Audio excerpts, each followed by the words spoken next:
And good evening from Philadelphia. Frank here with another episode of UFO News Network Sunday. We're all set to go with another fabulous show. Let me bring in my co-host, the one, the only, Chant Hanna. How are you tonight, Chant? I'm doing well, Frank, and thank you so much for the show tonight. We are going to engage with a really wonderful person and a very special guest. And our guest is Victor Viggiani, a former elementary school principal in Toronto, Canada. Victor is currently the news director of Zealand Communications, ZNN, an international news service.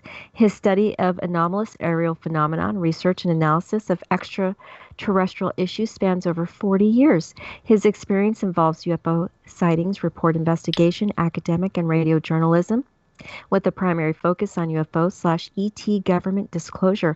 Victor has addressed the media and audiences in Sydney and Brisbane, Australia, Vancouver, British Columbia, Washington, D.C. at the Washington, D.C. National Press Club. He has also appeared on CBC Television, Toronto Global Television News, Toronto, and CTV Television, Toronto. He has presented several lecture series at the University of Toronto. Victor served as one of the leading coordinators of the Symposium on UFO Disclosure and Planetary Directions at the University of Toronto's Convocation Hall in September of 2005. At this event, the Honorary Paul Hellyer, former Deputy Minister of Canada, came forward to challenge the Canadian government to release what it knows about the UAP phenomenon.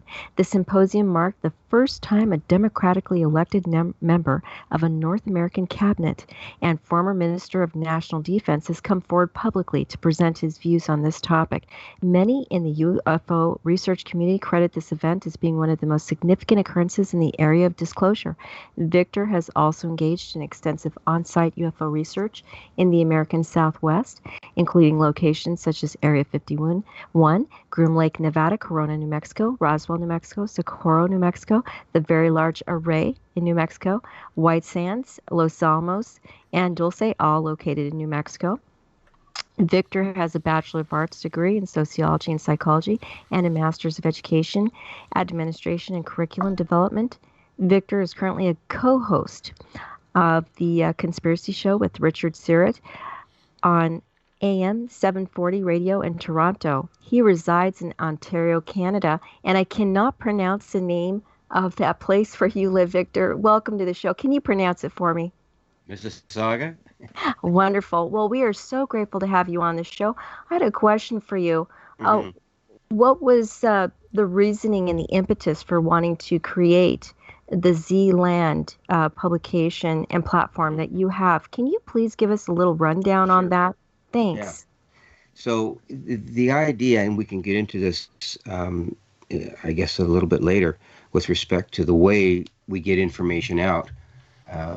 I decided among all of the UFO groups, so-called, that are out there, organizations, at least in Canada, and I can even say through maybe the United States and even in Europe, there's no news agency specifically directed towards the dissemination of information as that we're going to discuss tonight. There's no other news service. Okay, let's put it that way. Not a Reuters or anything like that, but just a news service that's dedicated just to get the news out, get what's current, get some opinions out there, and just make people aware of that. That journalistic approach was something that I felt there was a void in here in Canada, and even as it turns out in the States.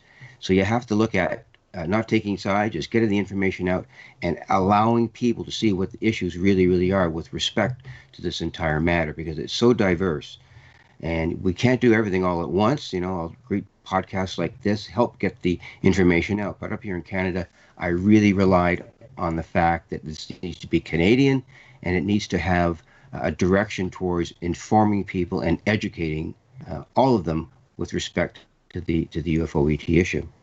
Victor, let me jump in really quick in that. Can you go over the platforms that you have for Zealand, and are you making contact with the larger mainstream outlets there, like CBC and the newspapers and all that? I mean, what specifically does what you're doing entail?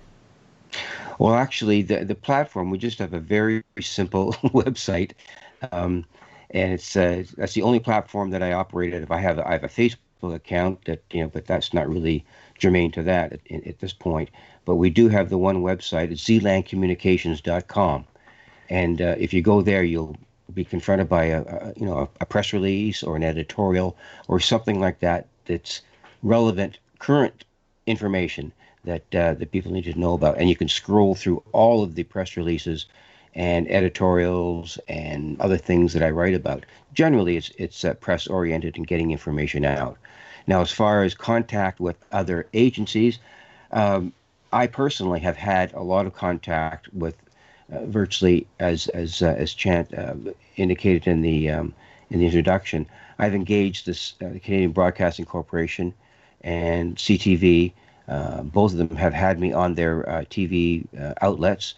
Global News, which is a very incisive organization right across Canada, and I've been on there exposing some of the NORAD stories that I know about through Freedom of Information requests, and they had a lot to do with getting that out on national news. It's never happened before. No network has gone to the extent of getting something like the NORAD incursions that happened in 2001. No one knew about these things. And it was the first network that took the risk of getting that information out. And as a result of that, many, many inquiries are being made about how information is shared among NORAD and agencies and military outlets in the States, and how that information is shared and how it goes forward. And so NORAD plays a huge role in all that.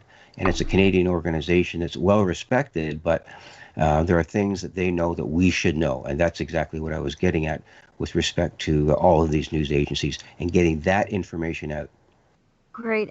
Victor, I wanted to mention something that's kind of important for our listeners to know more about if they are not privy to it or have not educated themselves on this topic. And that is, as you know so well, on December 16th of 2017, Helen Cooper, Ralph Blumenthal, and Leslie Kean wrote a wonderful article titled Glowing Auras and Black Money, the Pentagon's Mysterious UFO Program. Now, Frank and I have covered this topic many, many times, as I know you have.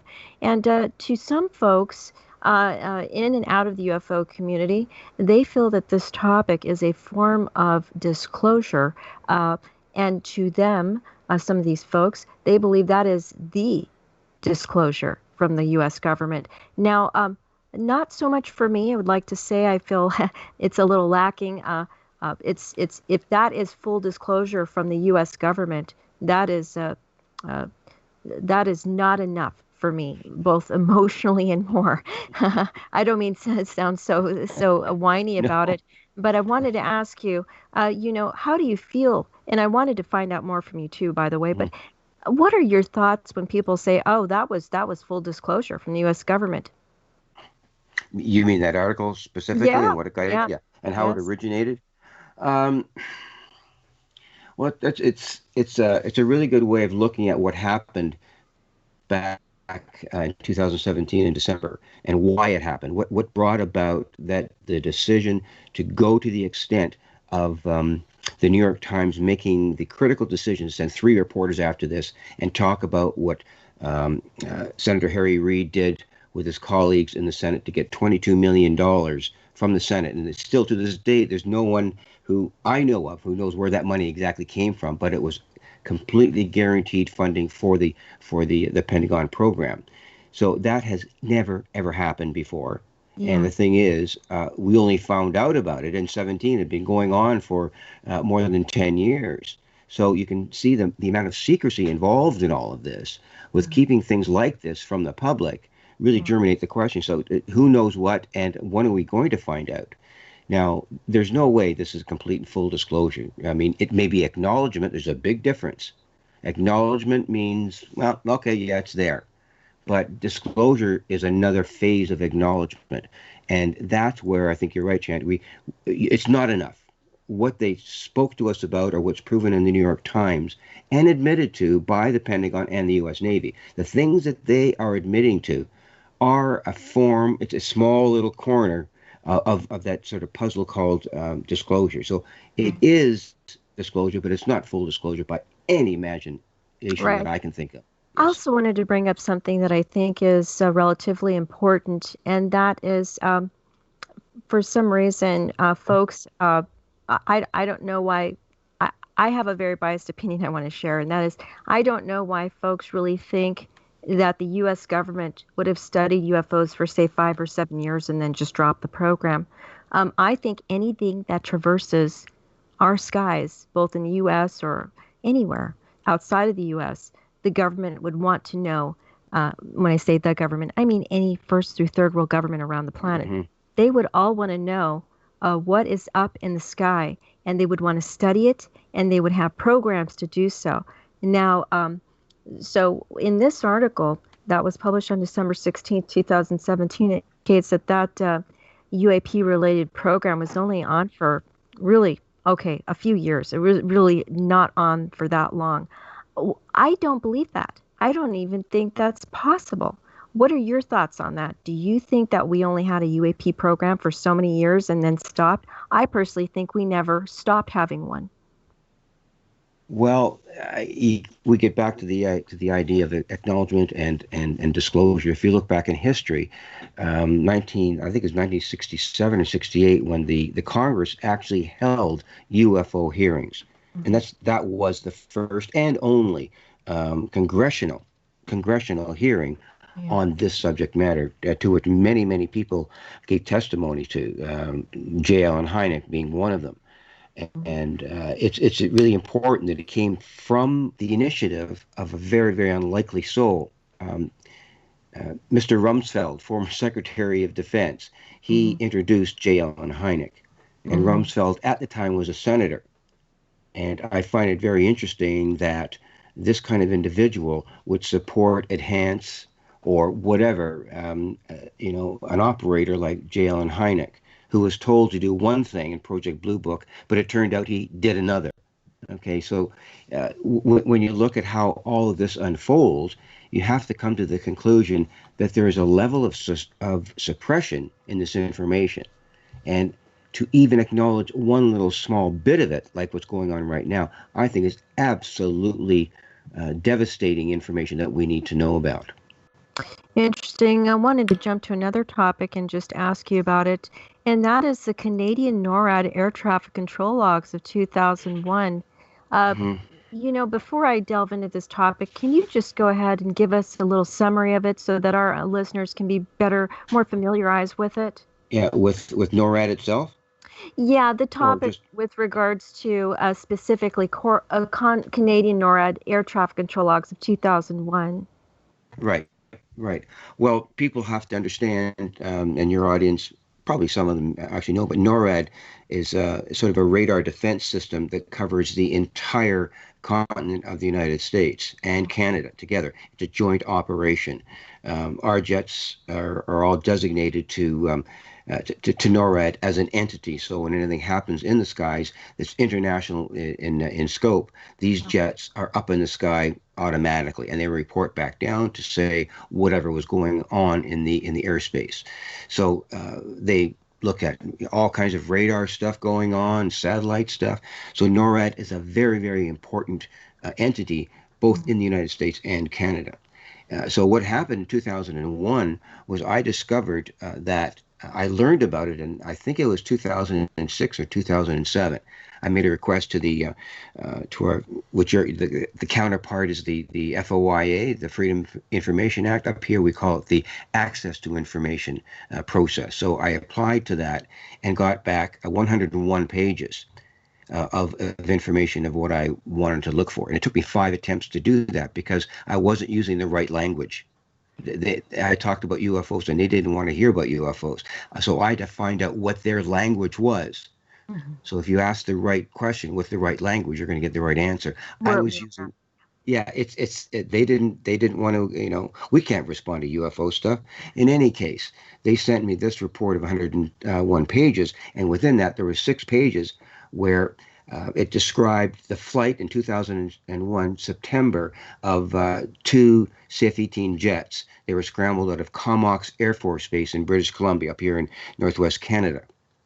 And they were tasked to chase 3 unidentified objects, as they call them, unknowns, or TOIs, tracks of interest. They're automatically scrambled. These jets took off and began to climb to about 3,000 pardon me, 35,000 feet, and they encountered these three objects. And as this was going on, a medical evacuation jet in the same area at the same time saw the three objects and went to take off towards them. But they couldn't catch them, is what was reported to NORAD by the medical evacuation pilot. They just could not keep up with these three objects. They didn't know what they were. But then it eventually turned out that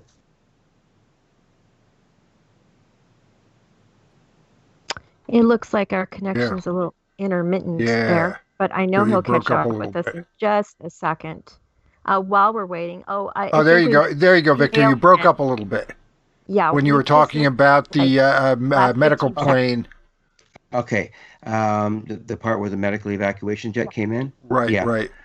When the CF-18s were chasing these three things, the medical evacuation jet was in a better position to see what these things were. And then in the back jet, and then several lines down from that, it reads that the CF-18 pilot reports to the air traffic control contact made at 35,000 feet. And then there's a line that's redacted. And after that, contact lost, and then it went through a whole protege. Each line is like 2 and 3 milliseconds apart. So this was very clear. This pilot saw something at 35,000 feet, but it disappeared. So that is significant, and there's no report on it, and there's no gun camera information. But the really unique thing about this, I asked for all of these kinds of encounters, all of them. Oh, just to jump in really quick, Victor, just to jump in really quick, do you have the specs on the fighter jet? I mean, what was the top speed on that particular jet? Did they get anywhere near that? Do you know? Oh, the CF-18s can go up to probably, 670 miles per hour. Okay. Top speed. Yeah, top speed. I just want to let our listeners know what NORAD stands for, because sometimes we will actually make liberal use of acronyms on our shows and not ever really explain what they're, but it's the North American Aerospace Defense Command. Just a little background on it. Mm-hmm. It was known until March of 81 as the North American Air Defense Command, and it's a combined organization of the U.S. and Canada that provides aerospace warning, air sovereignty, and protection for Northern America. Now, you said that you had asked you asked 5 times regarding the information. Can you just inform us a little bit more about what you were about to say regarding that? Yeah, the language that I was using to make the request from the access to information people, what I used the term UFO, and I shouldn't have used it. I didn't know. I didn't realize what their language. Were you supposed to? Not even. Yeah. This was back further. Not even long before that term UAP came out. Long before that. Yeah. Okay. Yeah. Well, I just want to let you know, Frank and I have covered the FOIA topic quite a few times, notably with Christian Lambright, who has, and rightfully so, along with Paul Dean. We've also talked to him about this topic. Jen Aldrich as well, all historians of the topic. Who actually work very hard, like you do, on requesting FOIAs regularly, and that is basically the basis of much of their work, and talking about how difficult it can be. I know you know what they're talking about, to just receive anything, much less a reaction, and most of the time, as you probably know, it's no. Or some kind of irrational or strange response that makes no sense regarding the topics they're requesting. And so it's just very interesting that you actually got any information. Yeah. So I'm glad you kept trying. Yeah. Well, I had to, because it's like, you have to find, remember the old thing on your TV dial where you could fine tune the channel? Yeah, right. It was a little bit gray or a little bit grainy or something. And as you fine tuned it, you get the nice picture. That's what those 4 or 5 requests were. I was trying to fine tune what they wanted me to use as language to describe what I wanted, and I didn't know their language. I didn't know TOIs, tracks of interest. I didn't know uncorrelated targets. I didn't know what unknown tracks were. So, if I'd have asked for those to begin with, they might have been more quick of a response. But I just didn't know those things. Yeah. So, and then on top of what you mentioned, there's a little bit of, well, we'll wait to see about that. We've done this and done that. And you got to Yeah. reappeal sometimes. You just have Yeah. to go after them again. Yeah. So it's quite interesting in It terms is of what these interesting. people want to give you. Yeah. One last thing I want to mention before we move on to another topic, and that Hmm. is, I think David Pilates mentioned at one time when I was listening to him on a show, um, that he had been faced with having a bill presented to him if he wanted to go through with receiving certain FOIAs. That was like the amount was just astronomical, and it was just because he was a private citizen asking for information and not an Uh-huh. organization or something like that. But anyway, I Hmm. wanted to bring up our next topic, and that is John Mack, the iconic John Mack. And I wanted to talk to you about something first before we go over him, and that is this. There are a few different categories in the realm of ufology, and that is abductees, contactees, witnesses, and uh, there is another one. It'll come to me in just a moment. But experiencers. Now, I had a talk with actually a well-known historian last night regarding the UFO topic, and we discussed how interestingly these topics actually are intricately connected and they change for a person. So a person that's an abductee can become a contactee or an experiencer, and vice versa for some of these other categories. Again, experiencer, contactee, abductee, and witness. A witness can become the rest of those topics. So, wanted to ask you, have you ever encountered any abductees that were ever just they began as witnesses or contactees or experiencers? Because being an experiencer, you can actually have it happen to you intangibly. You don't have to physically be abducted. Can you touch on those topics? Yeah, the process of going through that with individuals is really unique. The more you get into it, the more questions you have. But essentially, what happens is that depending on the context of how one person meets another, do you meet together in a group with two or three people who want to talk about this? Do you want to just meet with one individual who wants to share their information? It's hard to tell what the motivation really is. If you want to speak at the individual level, if I get a phone call from someone because they knew me, and this is back 8 or 10 years now, through the contacts that I have and the work that I do, I'd get a call and say I'd like to talk about something. Well, what is it? Well, I think I've had some experiences like just to find out what's going on. So I usually would invite them to our group. We had a group at the time of a bunch of experiencers, and the more people that came together to talk about their experiences, it became obvious that these people did not want any notoriety. They did not want to go and shout from the rooftops. They just wanted to understand what the hell was going on. So it boiled down to these people wanting to share the experience and knowing that it's authentic. And that's the key word. They knew that this was authentic. It wasn't somebody pulling the wool over their eyes, or different kinds of experiences like sleep deprivation or whatever you want to call it. It's nothing to do with that. It's to do with real experiences. And the more you talk to people about it who have had them, the more you become convinced that, in my estimation, contact has already been made. I know that's a Mm-hmm. pretty facile way to put it in one Mm-hmm. sense, but that's the reality. We have been contacted, and these experiencers have chosen to be the conduits through which this contact is happening right now. Now, that's a pretty big pill to swallow for a lot of It people is.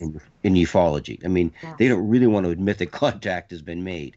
And even if we go into the media and if we profess the idea that, well, you know what, folks, there's a really interesting phenomenon going on. These extraterrestrial beings are taking our people and talking to them and giving them information. How about you cover that instead of Dancing with the Stars? Right. You know what I'm saying? I do. Giving Let me that kind of okay, finish up, Victor, please. But I do want to jump in with a yeah, quick question. sure.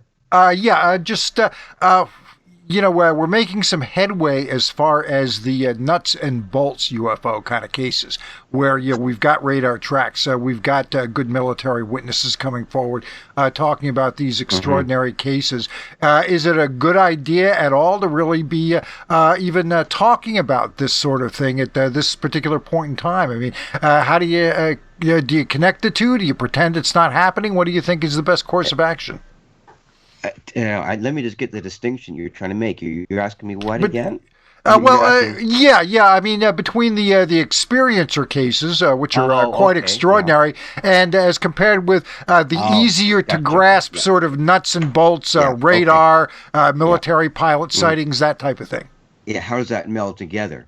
Yeah, well, the more, it's really a great question. The more you get to know this topic, the more you get to realize that the kinds of information that are coming to us or coming through to us are so complex, and we're getting information from sources we've never gotten before.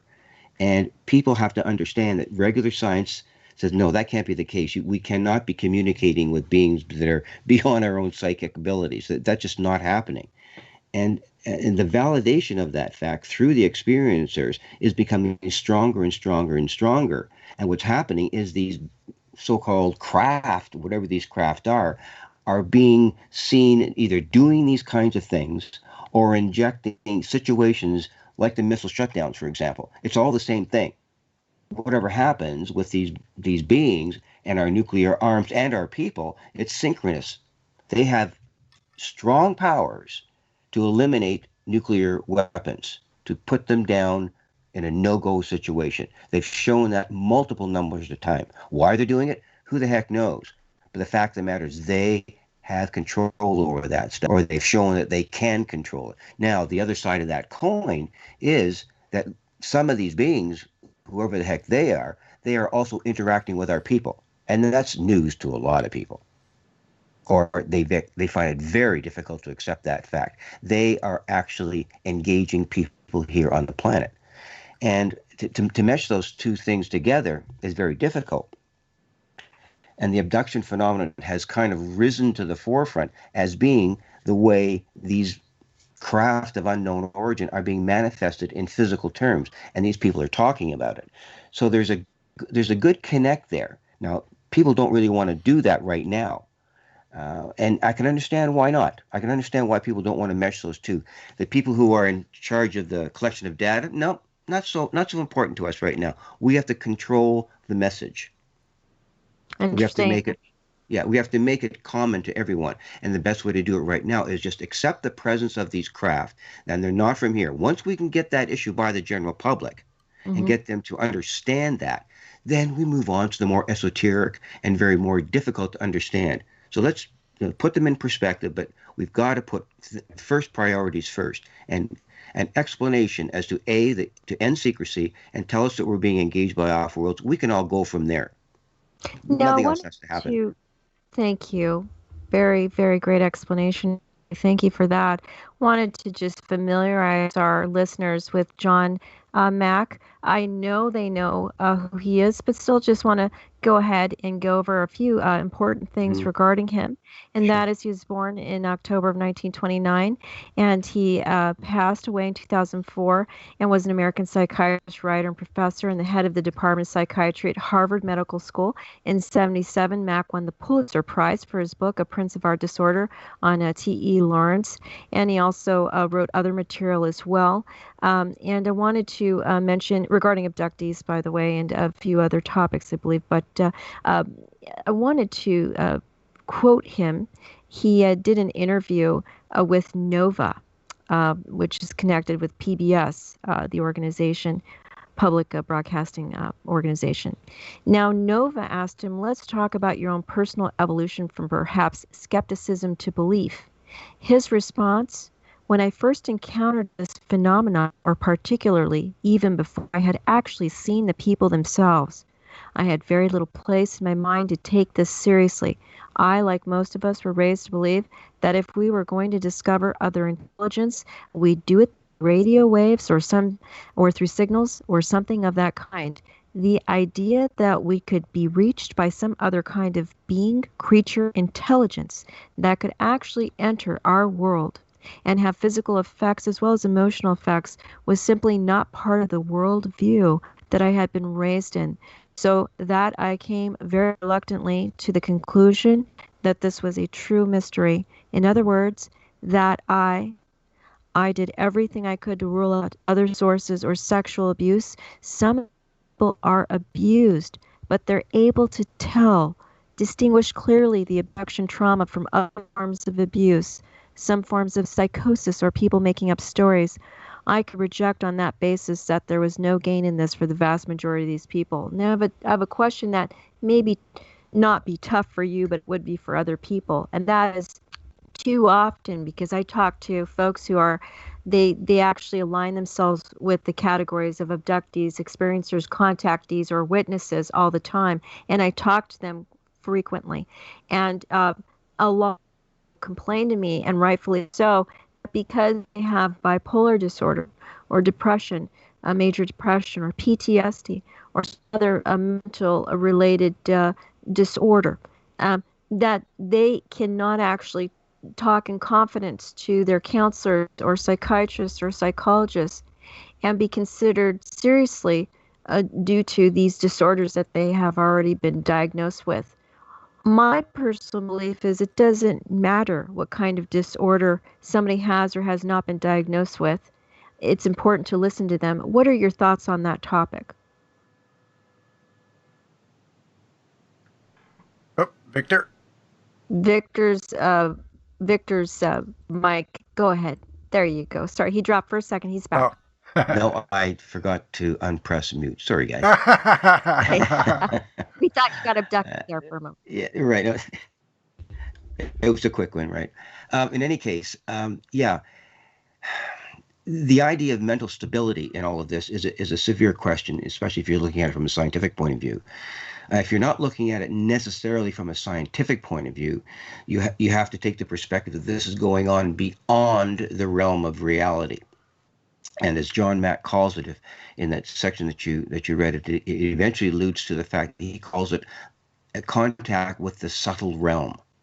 And that whole idea of the subtle realm is based on the idea that these beings of non-corporeal, as far as we're concerned, existence, or they exist in a non-corporeal world, are able to intrude upon our physical world. And how they do that and how they become manifest to it is the juxtaposition of everything that you need to know between psychosis and something that's actually happened.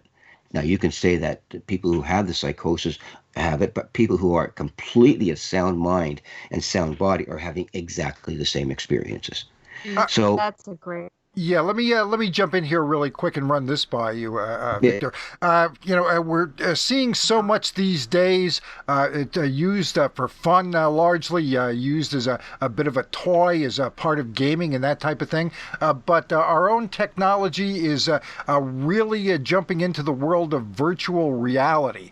And is a lot of these experiences, is it really that much different than what we're seeing with our own development of virtual reality tech? I'm not sure where you're going with that question. But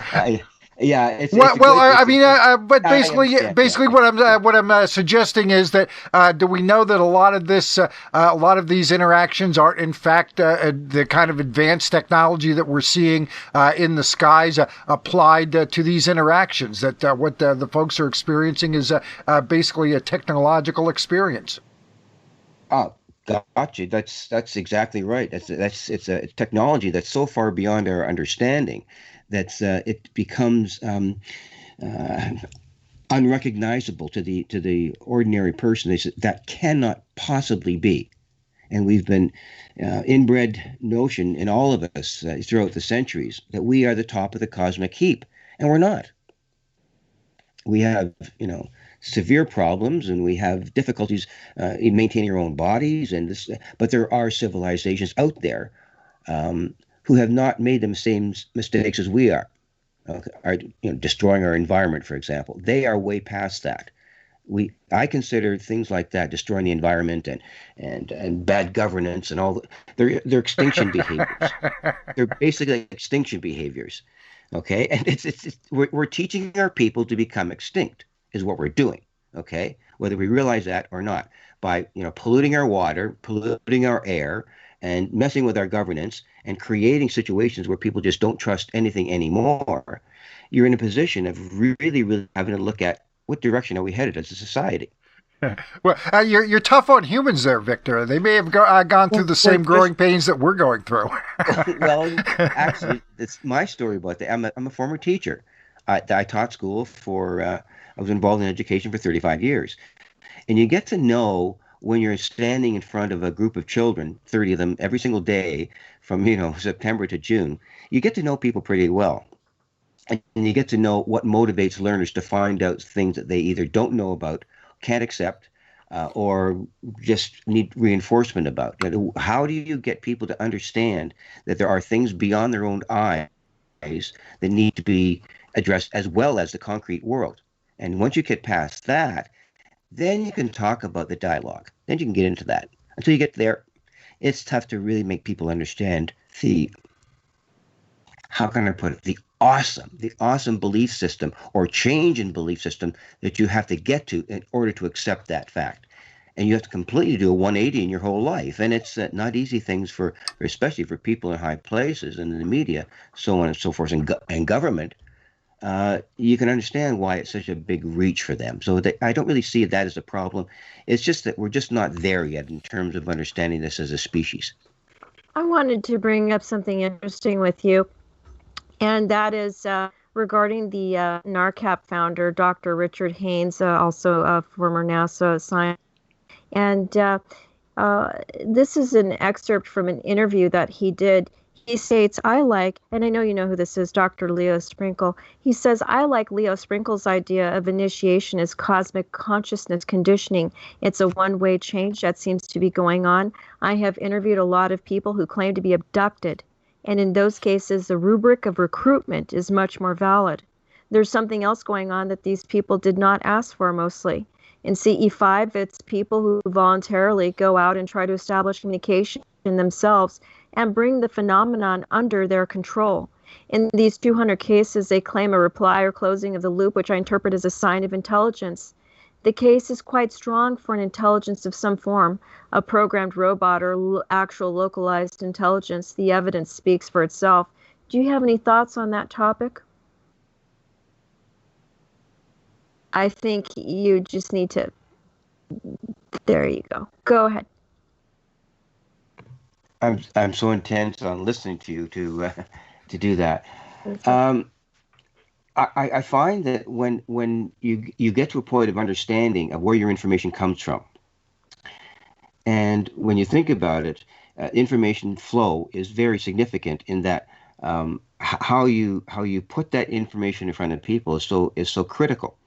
So where do we get most of our information from? The media. And once we allow the media to tell the story that they're telling, we're completely distracted by what's going on. Mm-hmm. And that level of distraction is so important in lessening that kind of distractions going on, and focus people on what the real issues are. What, in fact, are the real issues of our existence? And once you inject the sort of absolutely crazy notion that we're being contacted by off-world civilizations, it is so difficult to change the mindset, especially in the current context of our polemic system with regard to politics. I mean, there's no dialogue about this kind of understanding. So I think it's important that if we don't create the dialogue or the conditions around that dialogue, we're just going to be going around in circles and extincting ourselves. Right. That's exactly what Frank and I were talking about. We will extinct ourselves. Yeah. So just jump in really quick, Victor. You made a very interesting point about expanding that dialogue and largely through the media. It's been 3 years now since that New York Times story came out and really changed a lot of things. Yet there's not this enormous groundswell of interest. I mean, it's gone up for sure. There's no doubt about it. These are good times if you're in the UFO field. But by and large, I got to say it. I think the majority of people just don't care. And firstly, do you agree with that or not? And if you do, does it really matter? Just so long as enough people care. That's a great. And people ask me that all the time, and I think it's it really is. It's a benchmark. What happened there was a benchmark, and it got the dialogue going. Now, you say people just don't care. You're right. The general majority of people, like we go back to the topic I just talked about earlier, they're mesmerized by other things. If your limit of understanding is The Young and the Restless and Dancing with the Stars, you got problems. So I think once you get past those realities and get them down to the really good point of information and where you get it from, what that information actually is, then you can start speaking to them. And it's difficult to convince that many people. And the I don't care can only be replaced with what I call the slap in the face, the big whack. What's the big one hunk of information that you people need to know that's going to say, holy smoke, you're right. You just tell me what piece of information you want and we'll give it to you. Now, in the giving there is taking, so they've got to understand it. And that's what we're all about, is trying to make people understand the distinctions. Mm-hmm. Yeah, I wanted to bring up the NORAD topic again just for a moment before we move on to the next topic. And that is Dr. Richard Haynes in this interview indicates, he said, now, please understand, I'm cutting right into conversation he's having with somebody here. So if it sounds like that, it's because it is. So here it goes. Now, from the nuts and bolts point of view that we discussed, I would have to agree that NORAD would have everything under surveillance, from my knowledge of radar and so forth.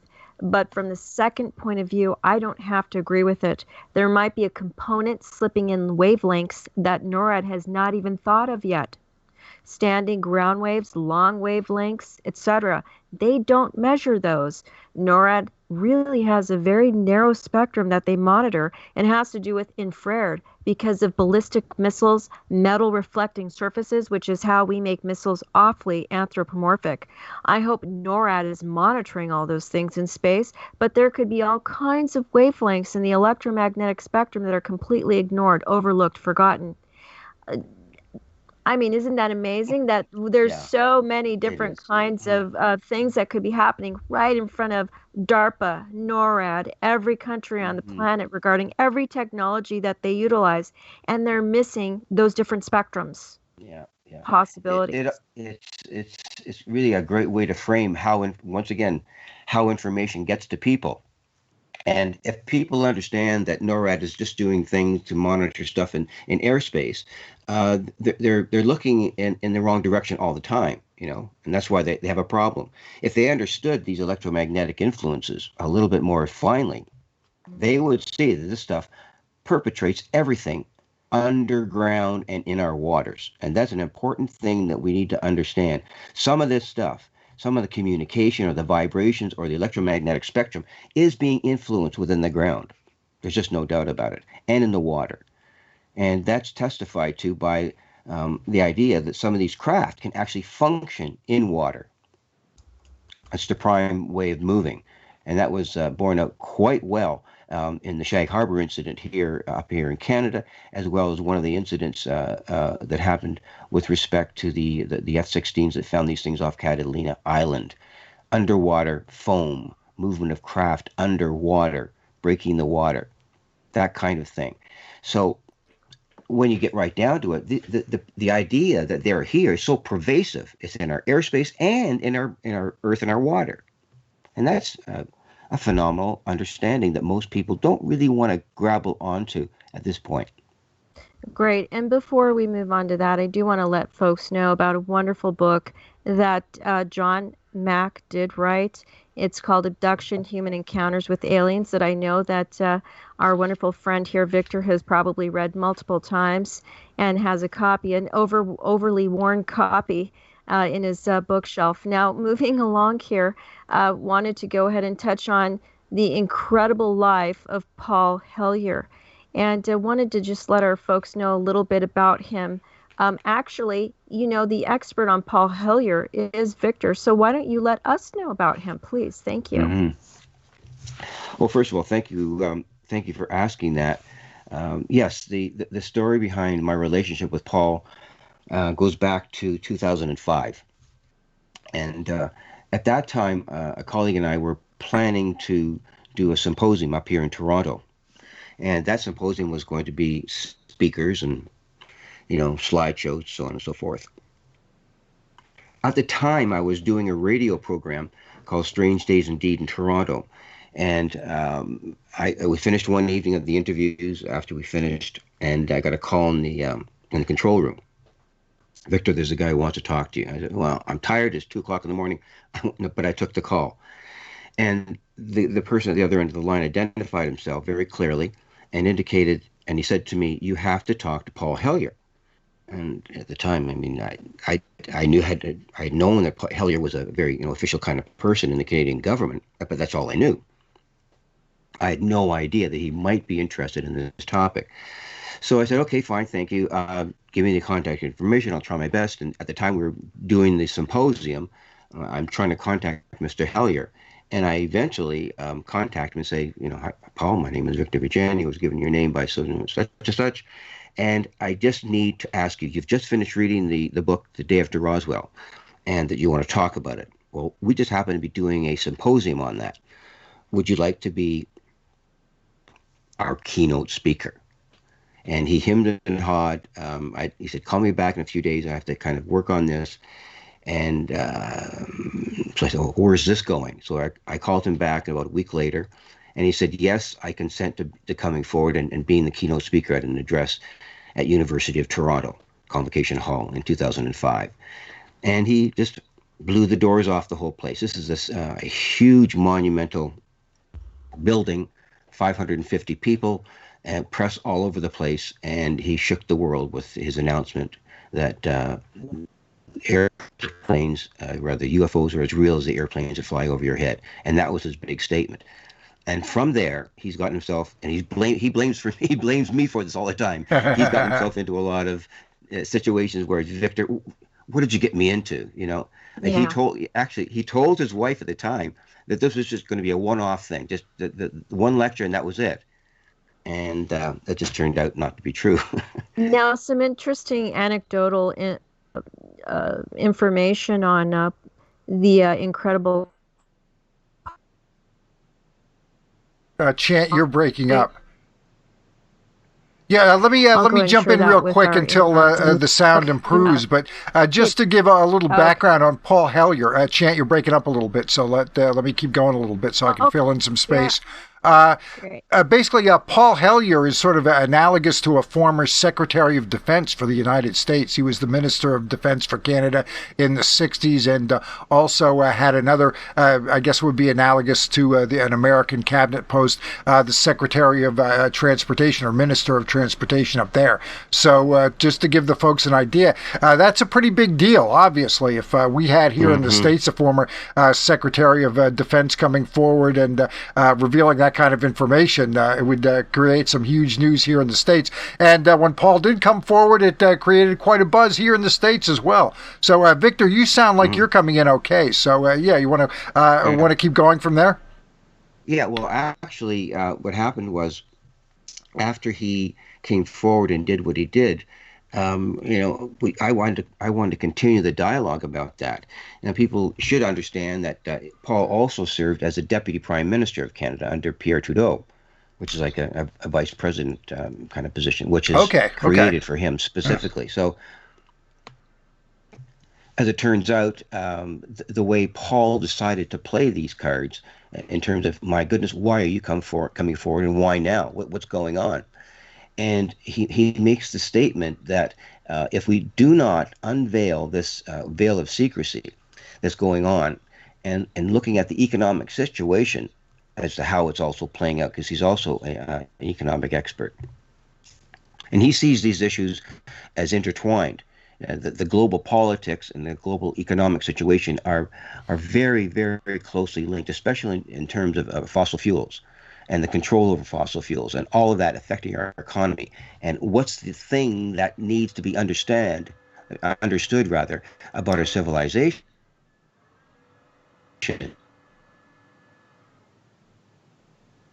Victor will come back on in a moment. There we go.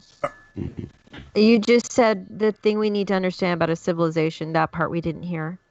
Okay. Yeah, the thing we need to understand about us as a civilization, that we're burning fossil fuels, Hmm. and it is eliminating us, and not just us, but all forms of other kinds of life, both flora and fauna. So Hmm. once we get to a point where we can eliminate fossil fuels and take on these new energy systems that are in fact in play, we can change the genre of the I guess the agenda of the planet, not relying on fossil fuels. And Paul kept on harping at that, and the idea behind us understanding that we have to get to an economic system where we can afford other kinds of propulsion systems, other Hmm. kinds of energy, and that's where he was headed with most of his thinking. That is interesting. Now, I Hmm. just wanted to mention that anecdotal story about Hellyer, which is actually, the word anecdotal might sound like it trivializes what he did, but it certainly is not trivial.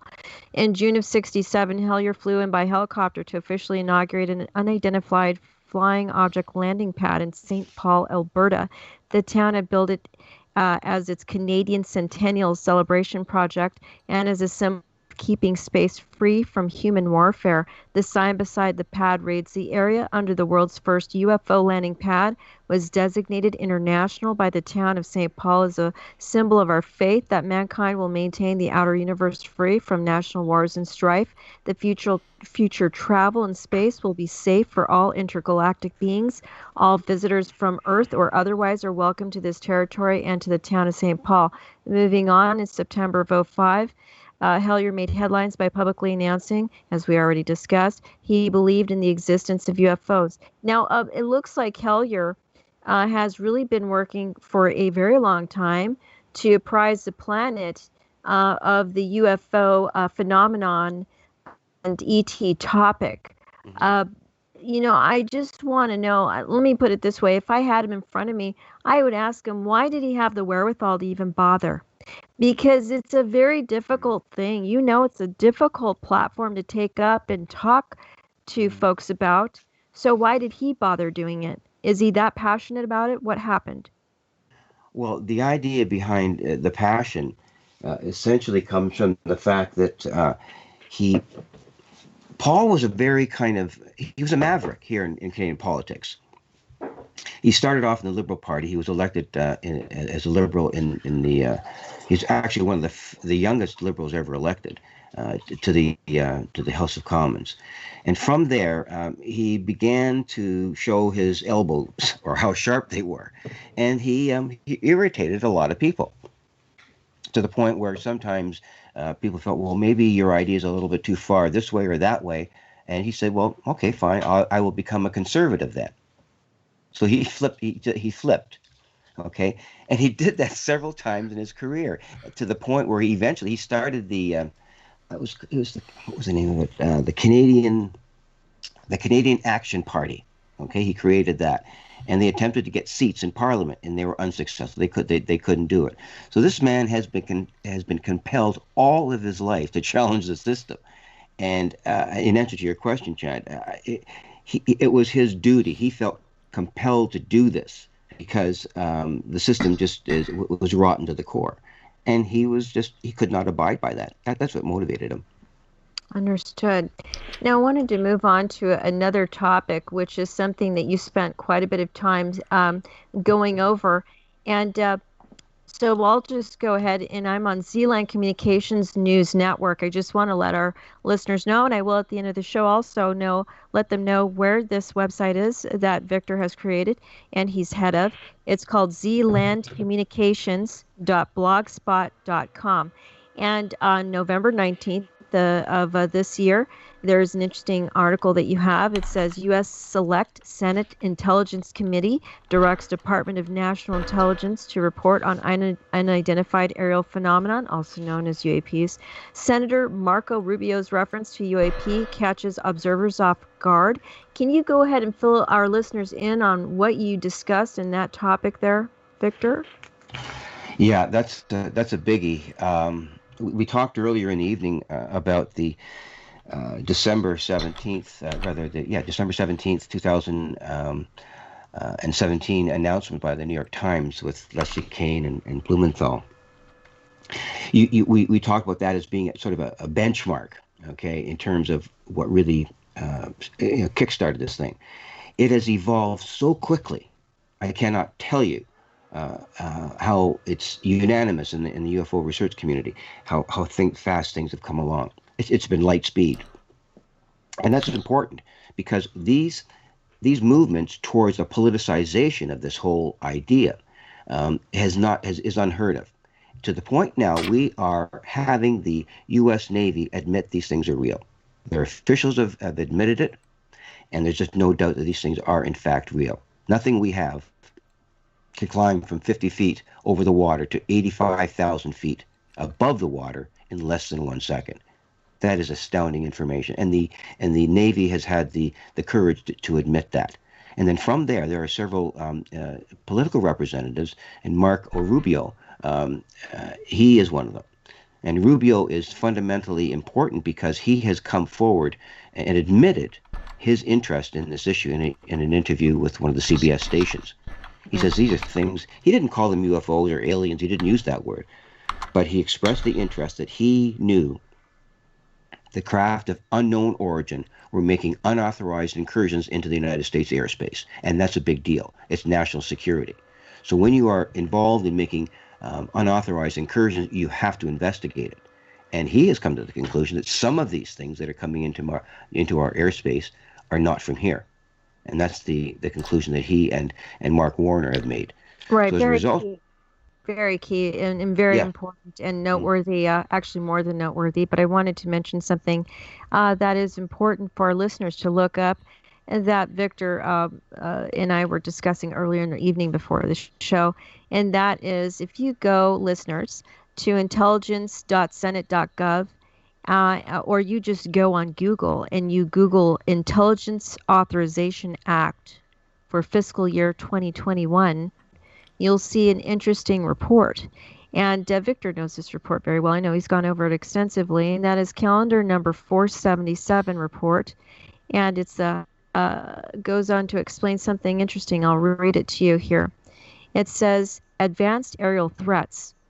And then under that, it says the committee supports the efforts of the Unidentified Aerial Phenomenon Task Force at the Office of Naval Intelligence to standardize collection and reporting on unidentified aerial phenomenon, any links they have to adversarial foreign governments, and the threat they pose to U.S. military assets and installations. However, the committee remains concerned that there is no unified comprehensive process within the federal government for collecting and analyzing intelligence on unidentified aerial phenomena, despite the potential threat. The committee understands that the relevant intelligence may be sensitive. Nevertheless, the committee finds that the information sharing, the coordination across the intelligence community has been inconsistent, and this issue has lacked attention from senior leaders. And then it just goes on to a very detailed analysis and breakdown of what they're talking about. Now, I wanted to ask you a question. All right, before you move on, Chanta, let me follow up on this particular subject. I'm not moving on from it. I'm going to stick with this topic for a while. Okay, but Victor, really quick, I just want to jump in and ask.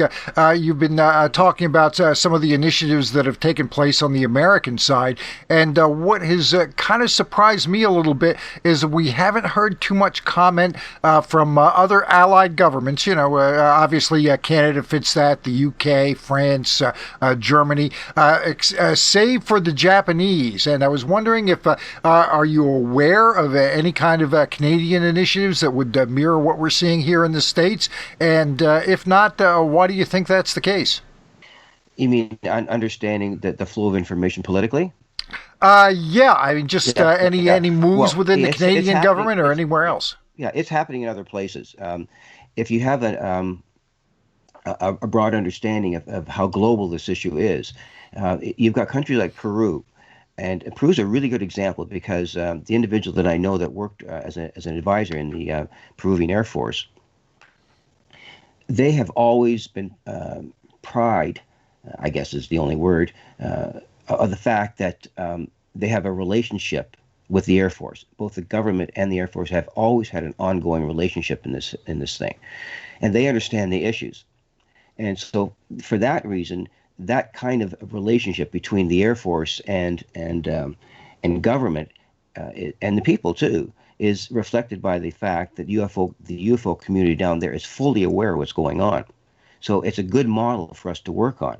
And that's exactly what we're trying to do, is create a dialogue among all those partners so we can have a Canadian UFO office or someone in the cabinet who represents these interests, or a minister of off-world affairs or whatever, to the point where you get an open dialogue and admission that this stuff is real and it needs to be within the framework of our governance.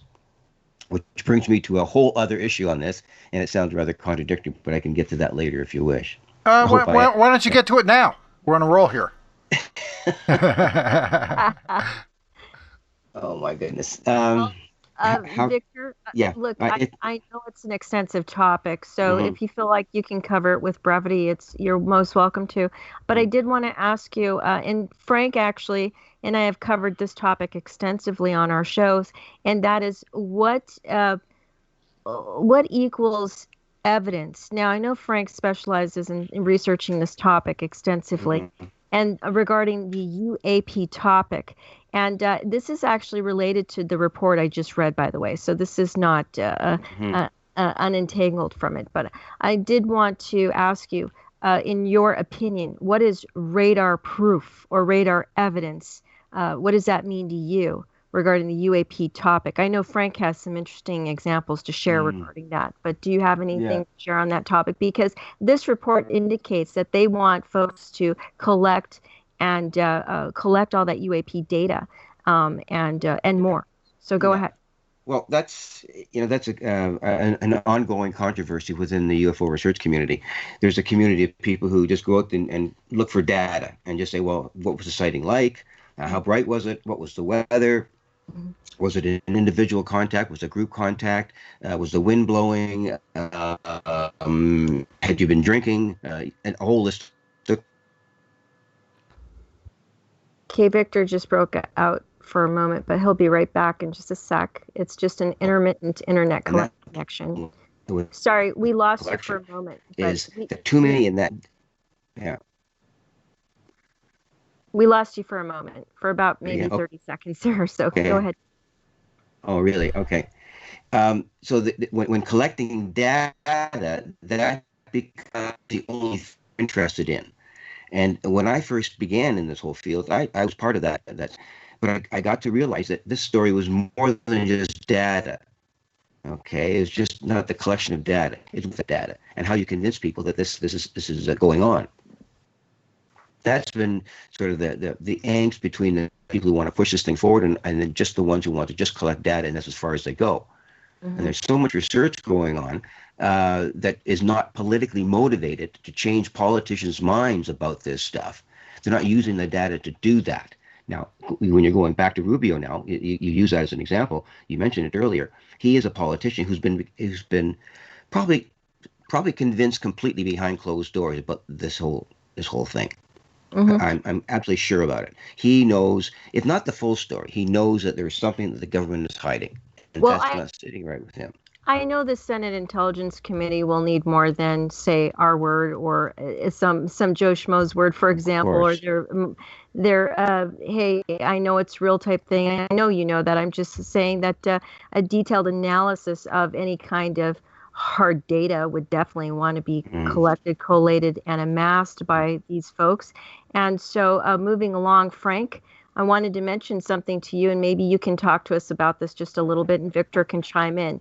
And that is that UAPs have reportedly or purportedly accelerated to have accelerations that range from almost 100 Gs to thousands of Gs, far higher than a human pilot could survive. And there's no air disturbance visible, and they don't produce sonic booms. And these and other oddities have captured the attention of I told you so's. They're here UFO believers. And by the way, I'm reading this from space.com. Frank, what kind of radar proof or radar evidence do we have of UFOs or UAPs that you can mention off the top of your head?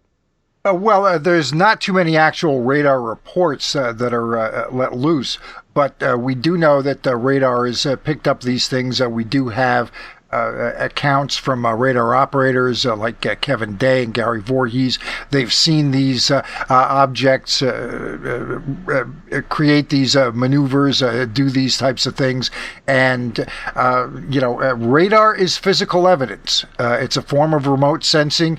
Not so terribly different than how we have discovered exoplanets. We look at the dimming of the stars and deduce that a planet is crossing the plane between where we're looking and the stars, so we can determine the size of the planet and so on and so forth. Also, look at the wobble method. But again, we don't have a rock from any of these exoplanets. We don't have a sample of gas from any of these exoplanets directly.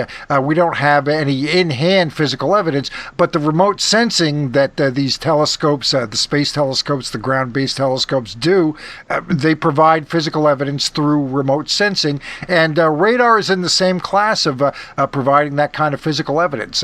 People ask for physical evidence. Radar is physical evidence, and I've been convinced of that for a long time, and every time I ask a physicist the same question, they're right on board. Yeah, radar is physical evidence, and it's a really important part of the evidence. And unfortunately, the organizations, not too many independent UFO researchers have their own radar installation. That's something for a nation. That's something that an organization like NORAD has. That's something that very well heeled for the commercial aviation that they have, but we don't have it, and that really is some of the best evidence that would create quite a little pile that it would be out there, and unfortunately we don't have access to it.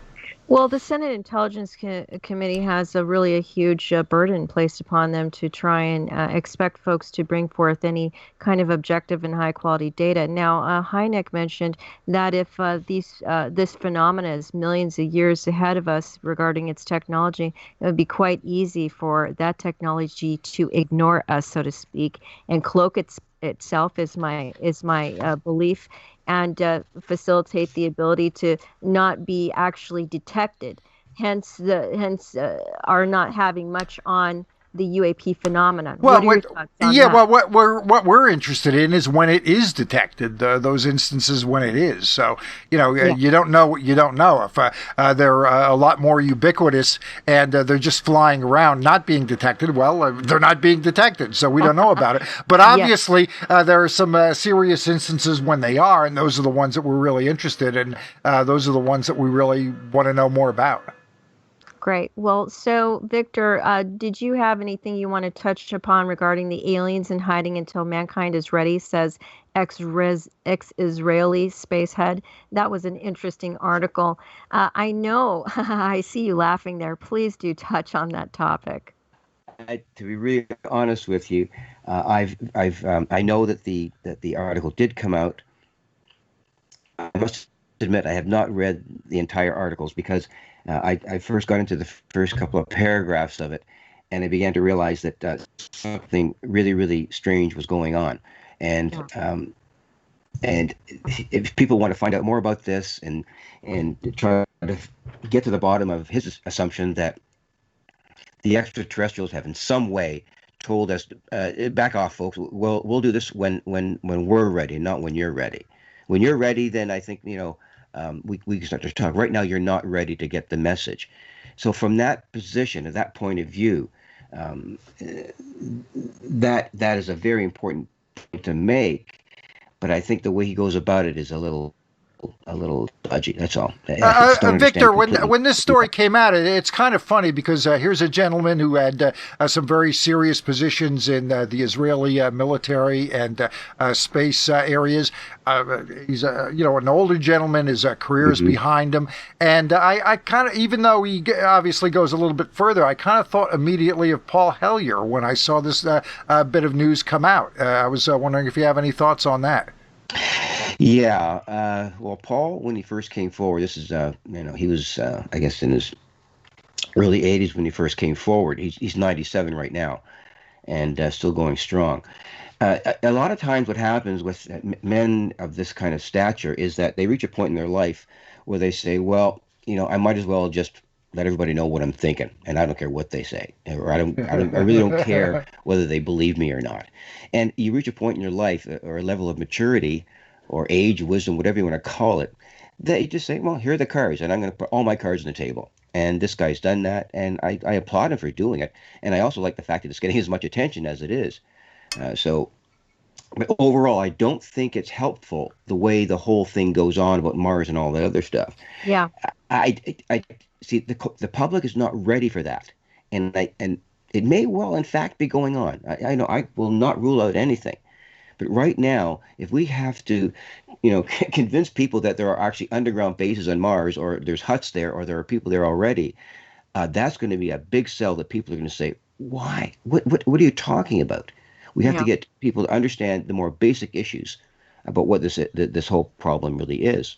That they're not from here, and we're being engaged by them. And once we get that into the public narrative, then I think it's going to be a bit of an easier sell for everybody.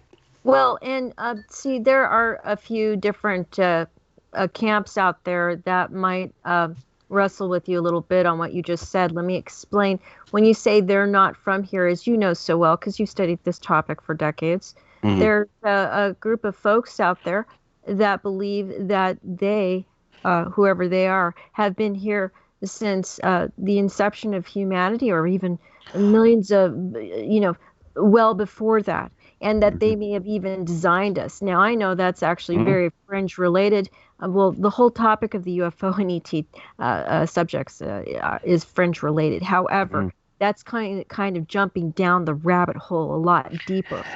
So I wanted to ask you, do you think it's possible that they, I'm using air quotes, listeners, when I say that, have been here all along?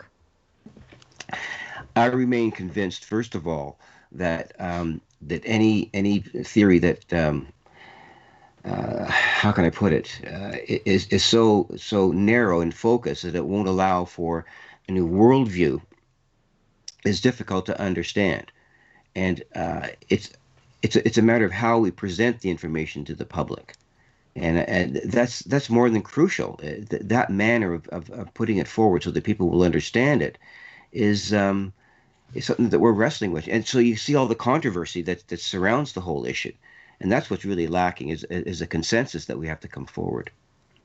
Okay, great. Thank you so much for your touching on those topics, Still, just want to remind folks that Earth is 4.5 billion years old, and humans have been around for 200,000 years. So if aliens or ETs, whatever you want to refer to them as, have been here longer than us, they would have had to have been here longer than 200,000 years ago.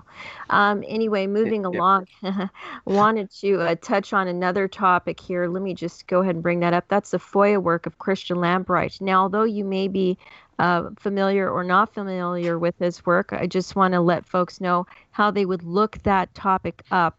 And that is, they would look up UFOs gravely damage U.S. national security. You do a Google search on grave damage to national security, UFOs, and you will find that. Now, this is an interesting topic. I just am going to go ahead and read the headline to you. Christian Lambright, by the way, let me go ahead and preface it with this topic, with this information. Christian Lambright is a well-known historian and researcher of the UFO topic. He goes back decades, and he actually, as he always does, FOIA'd a U.S. government agency or agencies regarding the UFO topic, and the response from them was astounding, and it was covered by mainstream media outlets worldwide.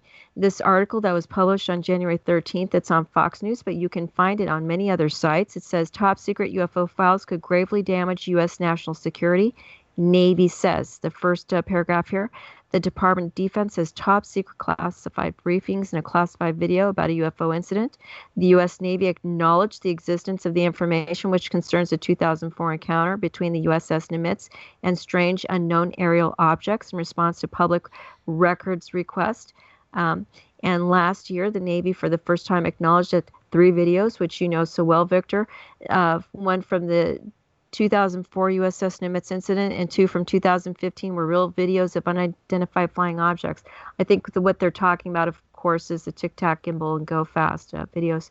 Now, I wanted to ask you, do you agree that if the U.S. government were to reveal anything regarding the UAP topic, that it would actually cause grave damage to U.S. national security, as the U.S. Navy or U.S. Naval Intelligence indicated? Yeah, there's 2 points to that. One point is who owns this information. We can get into that in a minute, and please let's talk about who owns this information. And the other part of it is the dominated cyclical war economy that we're operating under. We on the planet thrive by a cyclical war attitude towards our being. Conflict seems to be the thing that we're really, really, really good at, drawing borders and encouraging on other people's borders. We're really, really good at that.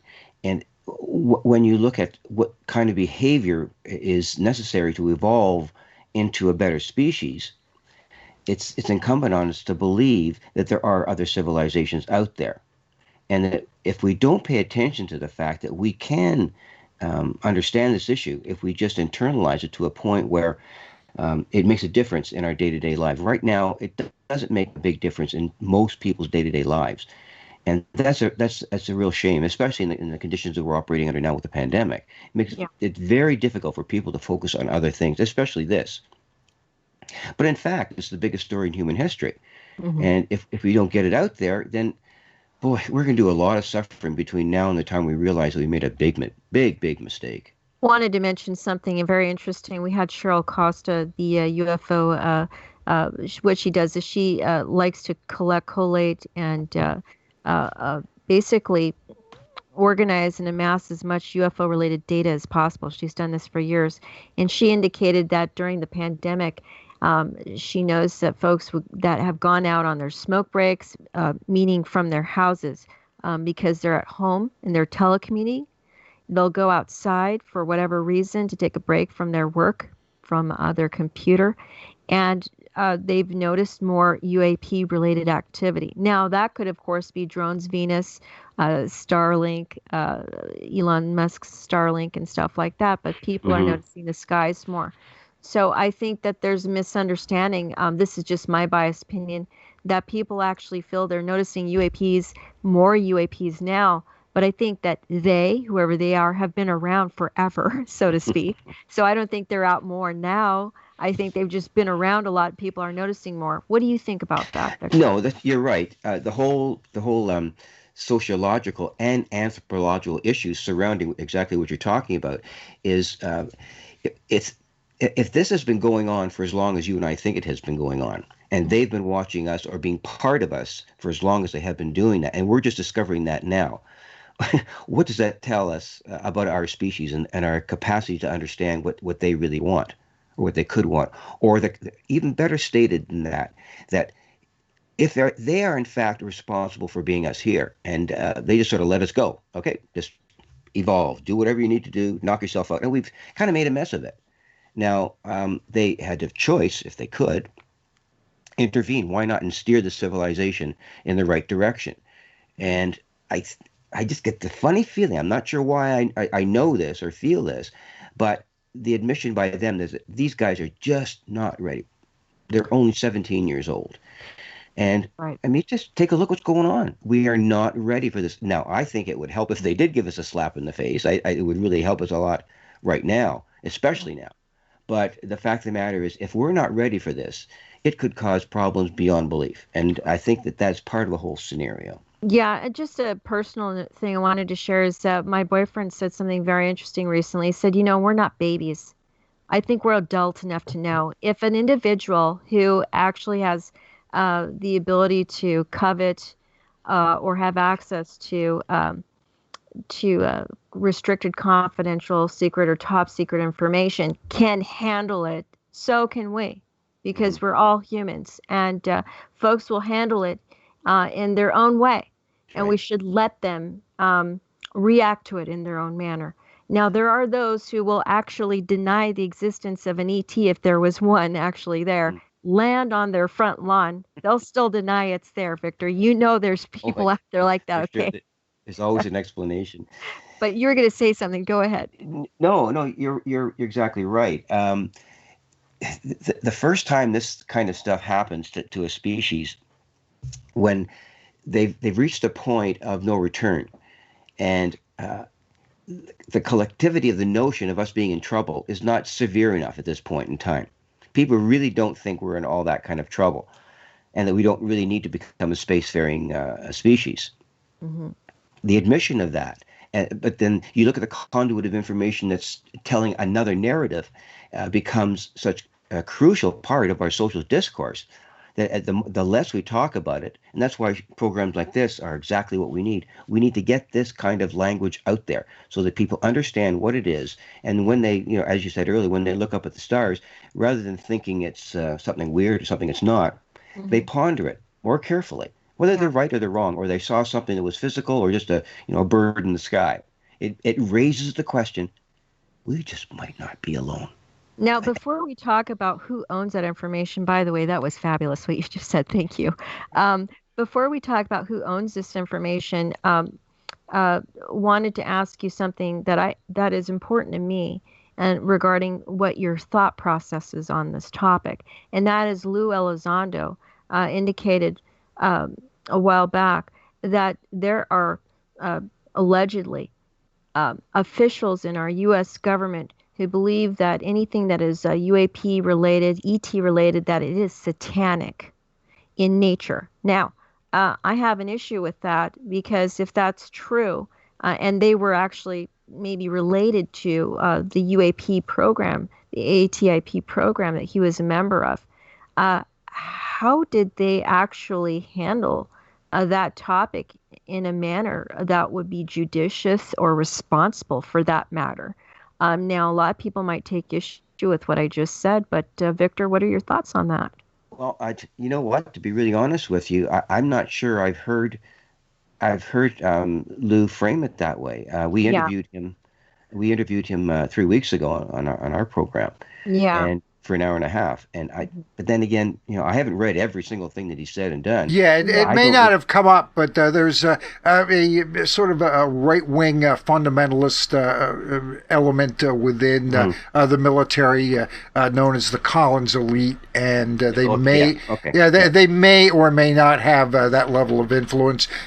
He has discussed in the past where his predecessor in terms of running the UFO program, Dr. Lakatsky, had some issues with them and was basically sort of forced out because I guess they didn't like the direction that he wanted to go in regarding Skinwalker Ranch. So that stuff did come up. Interesting. Now, who owns the information? Excellent. Victor, please touch on that. Yes. Well, we've been talking about it all night now. Yeah. And we just don't know it yet. But the fact of the matter is, when you look at who we are as a species and what we represent as corporeal beings and our ways of thinking, we set up boundaries with everything that we do. And we have personal boundaries. We have familial boundaries, social boundaries, technical boundaries, all these things. We set these things up. We call them borders, and countries do the same thing. And what we're faced with is a lack of consensus about how we need to come together about this issue. And it comes to mind that I guess good civilizations, when they reach a point where they need to make a change, a lot of people suffer ideologically and politically. And that change is not there yet. And I just keep on asking the question, is that why is the will of the people not that strongly, not imposed, but recognized in the social order? And it just never ceases to amaze me that the controlling factors within the cyclical war economy keep on doing this all the time and repressing this notion. So I guess our job is to try to lessen that pressure and have them recognize that they need to become part of the dialogue rather than repressing it. Okay. Now, just want to get real literal and technical here about owning information and how the U.S. government or another first or second or even third world government might view their information. And that might be branded classified information, a category you know very well. And the definition of that, it's material that a government body deems to be sensitive information that must be protected. I presume by that sentence they mean owned. Mm-hmm. And access is restricted by law or regulation to particular groups of people with the necessary security clearance and need to know, and mishandling of the material can incur in criminal penalties. Would it be silly of me to think that they're actually being rented this information? Now, let me explain. If you're a top secret agent or whatever they're called, okay, some 007 guy that's working for a government, the information you have that you're privy to in a compartmentalized fashion, you do not own. You're just allowed to know it, but then you're never allowed to share it. Mm-hmm. So who owns it then if a human doesn't? Can you explain that? Is it Yeah. just the organization? What? It's that you raise a really, really good point. The idea that we as a species, and I keep on using that word, I don't want to characterize ourselves as anything else. We're an evolving group of people, Yes. and it's just I guess it's kind of classic denial that we're involved in that we can't do this, and that is really repressing the idea that we can grow as a spacefaring nation, or rather species. Mhm. And it really kind of it shocks me when this kind of information is repressed. And I don't know how do you think we should handle it? To me it completely puzzles me. Well, and I'm glad you asked me. Thank you. I am not as educated as other folks are on this topic. There's always somebody that might know more than the next person, so to speak. However, what I view is there's a lot of pros and cons, no matter how we approach this topic. Hmm. So if we decide, let's just pretend, for the sake of discussion, you and I are the U.S. government, okay? And we say, you know what? Let's just throw caution to the wind and let's let everybody know everything we have. Well, we might find there might be some kind of chaotic response from some folks, and some folks who really just could care less. They continue going on to their 9 to 5 job and Hmm. drinking coffee or beer or whatever, and watching their shows. Or the U.S. government or other governments worldwide can take the safe route and just not let anybody know anything at all. What seems to be the best alternative for a government? It seems to be the latter. So, Hmm. right, that seems to be less cons for them. It always seems like it's to the benefit of a government to not let anybody know Hmm. anything. Hmm. And it's never to the benefit of the people. But their excuse is they're saving us and protecting us by not sharing information that's proprietary to our governments. Hmm. So do you fall for that? Is that Well, something that you believe, that they're really protecting us from our own information that we don't need to know about? there are two sides of that coin, and I try to make this clear as often as I can. Not that government knows everything. They may know 95% of what's going on. Let's just give them that. There's the other 5% that they're not aware of. And if it were up to them to completely release all that information, and and by doing so, what they're doing is they're giving up power and reign over the information. Okay, they're giving up the ownership of that information. But there is a point of view that espouses the fact that this kind of information, because it comes from places that we're not sure about, beyond our own solar system, beyond our galaxy, the fact that intelligent life is out there and they're visiting us, irrespective of how you want to throw sprinkle politics over it.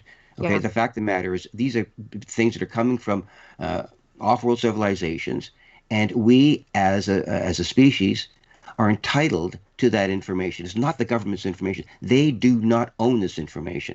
People who are the contactees, now we're talking ownership.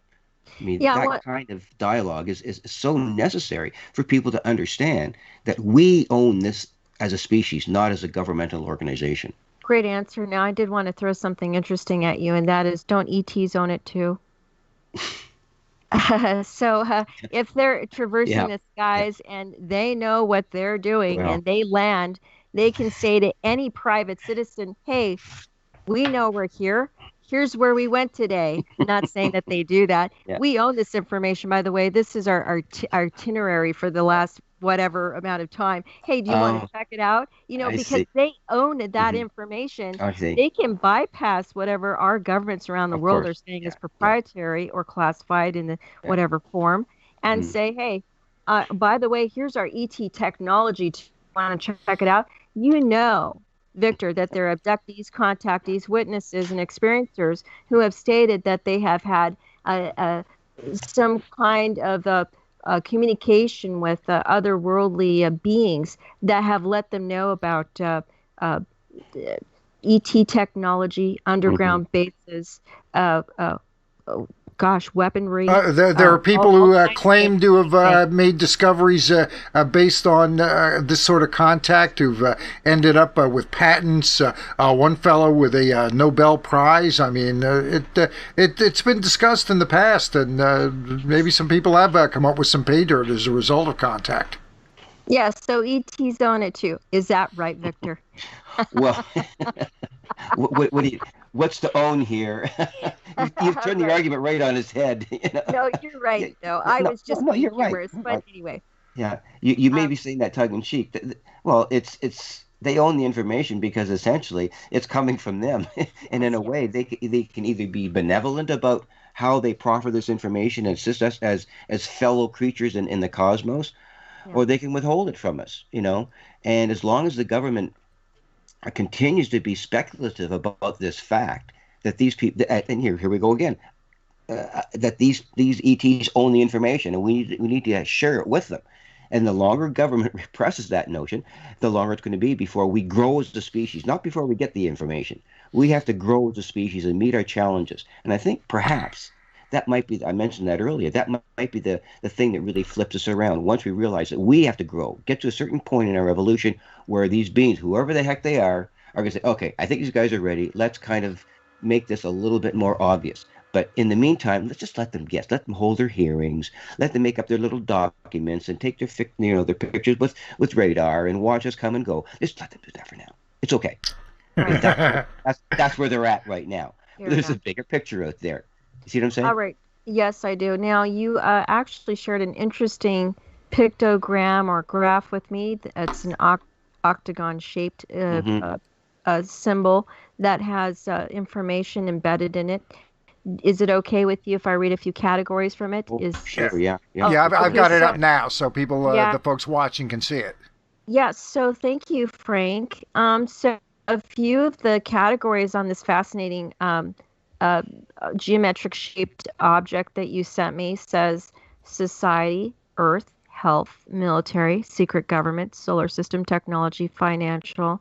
And then in the middle of that, the core of it, it says individual and quantum presence. Now, this sounds very kind of new agey slightly, and also a little bit maybe, uh, I don't know, what is this informative? What is this that we're looking at? Well, it's a diagram that I got at a conference several years ago, um, and a close colleague of mine was sort of saying, well, here's the kind of model we're going to put forward and trying to encapsulate in a quantum sense and to gather all the information possible to put it together to a meaningful whole. And we'd like to kind of segment it in terms of about 8 different aspects of the reality. And that's the outer ring to it, the earth and health and the military and secret government. Here are all the issues that surround that common thing that's in the middle, the quantum presence. And then the next line is under each one, under society, for example, the issue of social justice. How do we deal with uh, ideological polarization? How do we deal with resource theft?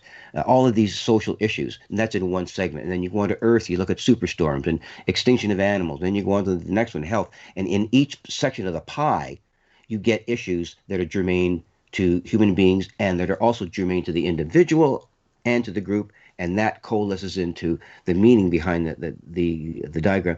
We are the quantum presence. The collectivity of us is us.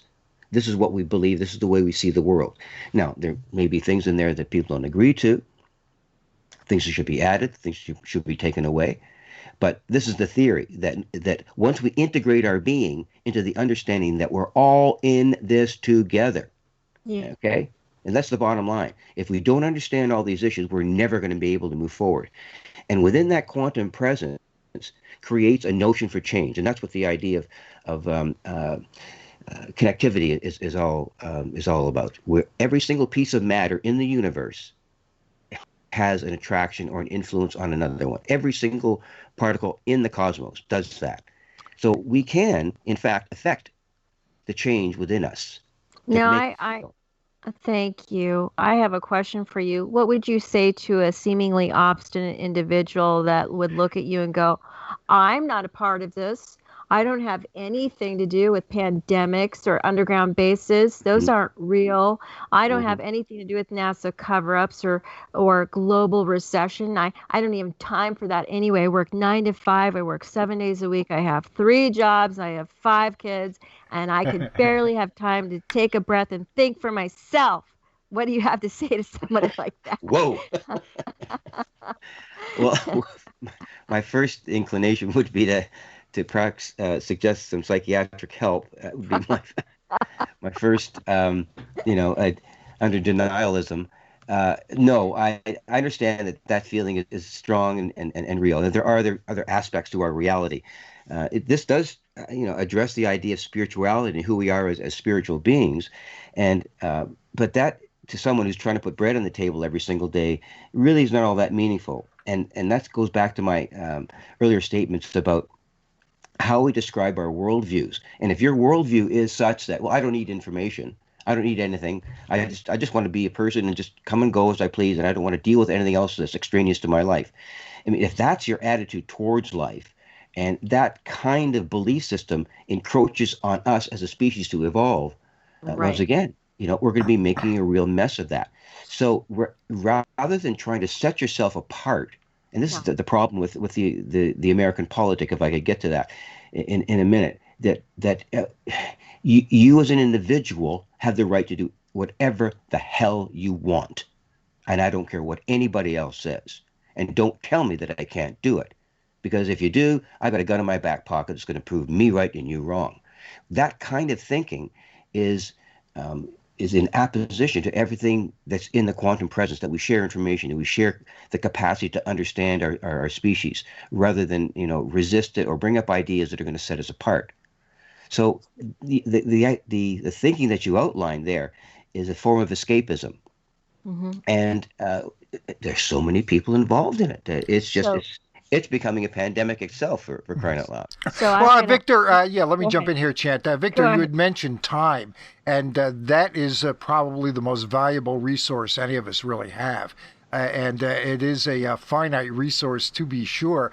But the amount of time it takes to really dig in on this subject and get your head around it, and even then, there really isn't enough time, to know everything that's going on with this. You hope to have at least some idea of what's going on. I mean, that's basically my goal. I have an idea what's going on. That's about it. But time is such a huge factor, and most folks are really not going to invest the amount of time that it takes to even get anywhere close to the point that you and I and Chant and obviously a few other people to get to try to get a grip on this subject. It's really a daunting undertaking. I never expected it would fill as much time as it has for me when I got started in it. And just any thoughts? I mean, you put a lot of time into this, obviously. Yeah, that whole idea of how deep do you want to get stuck down the rabbit hole is the fear of a lot of people. And that whole idea is so counterproductive that if you don't at least step your foot in the rabbit hole to begin with, or at least information that you're not comfortable with, let's put it that way. How well can we acclimatize our children in schools and everything to acquaint themselves with information that they just find so hard to understand or accept? More so accept than understand. You can understand it, but still not accept it. How can we get people to think about accepting information that's coming from everybody, that's coming to us from the cosmos, in order to survive who we are as a species and evolve to whatever we can be? Is that the goal behind everything, or is just the universe is coming apart, seam by seam, in an expanding universe and going into hell in a handbasket, and you just better get as much as you can as fast as you can. And as long as those kinds of modes of reasoning are used, we're stuck. We're not ready to Victor, receive the message. Yeah, let me ask you this real quick, Victor. You talked about having an education background, and in the schools, I mean, forgetting completely the UFO ET topic and just talking about the geography of the universe, the planets, and then the galaxy, and the string of galaxies that are out there. I mean, how much, at least in your experience, how much is a subject like that even covered in schools?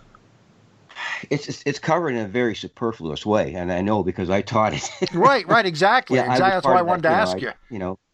Yeah, the idea that you can graph everything and that you can draw it and you can sort of point out everything in a very austere mechanical way as to how the cosmos operates, and that's a great level of understanding to start with.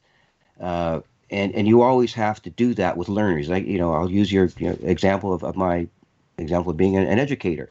You really have to give people a chance to, how can I put it, become uncomfortable with the information. You can't give the information to people and say, "Oh yeah, that's okay." No, okay, yeah, that's all right. Okay. If you keep on doing that, they become placid, and they become acceptant to anything and everything. But if you give them information that's going to upset them, that's when real learning happens. You push their crank a little bit. You tell them things that, "Oh, sir, that can't be true." No, it's true. You can have water at 0 degrees centigrade, and you can have ice at 0 degrees centigrade. Mm-hmm. How the heck is that possible? You tell me how that's possible. You think about that. Now, those kinds of questions aren't asked in our public school system. When you get into that whole fine line about when freezing happens and when liquefaction happens, that opens up a can of worms that are it's universal. It's in those kinds of the middle ground of information where you don't tread. The story is this: a piano player, an expert piano player, world famous, is asked by somebody, "Mr. Jones, why are you such a great pianist? What makes you so fantastic at playing the piano?" And he responds, "Well, anybody can press on a key, but it's the space that I put between them." Mm-hmm. And if you think about our ways of knowing at that level, then everything becomes fair game. Everything becomes shareable. It becomes information that belongs to everyone. And that there is another realm out there, the subtle realm, as John Mack calls it, I'll say it again, where it's the difference between this corporeal notion of who we are, these dense, grossly dense bags of water, as opposed to the more ethereal and non-corporeal entities that we think that we're engaging with, or at least they have the capacity to be that way. They may be able to vibrate their... My apologies. I couldn't hear what you said. Oops. You must have put off Siri somehow. I pressed the button for Siri, and she said, "I couldn't hear what you just said." Yeah, I'm you should nice. ask her a question. Yeah. Anyway, yeah, so I have a question for you or Siri, and that is, if and I asked you this actually in a pre-interview, and your answer was really interesting, and that is, if you could ask an ET or an ET civilization or civilizations a question, what would you ask them? Yeah. How can I put it? I don't know if I'd ask them anything. That would come next. What I would, yeah, I guess I could put it in the form of a question, but I would tell them something and said, you're being really stubborn here. Okay. We are corporeal beings, and we need something more than just this fooling around that you're doing with these lights in the sky. What's all the hidden agenda here? What's going on? Why don't we know the full story from you, not our government? Why is it that you are keeping your information away from us? What is it about? Are we not worthy yet? Are we not ready yet? Why is that information not flowing to us in ways that everyone understands it?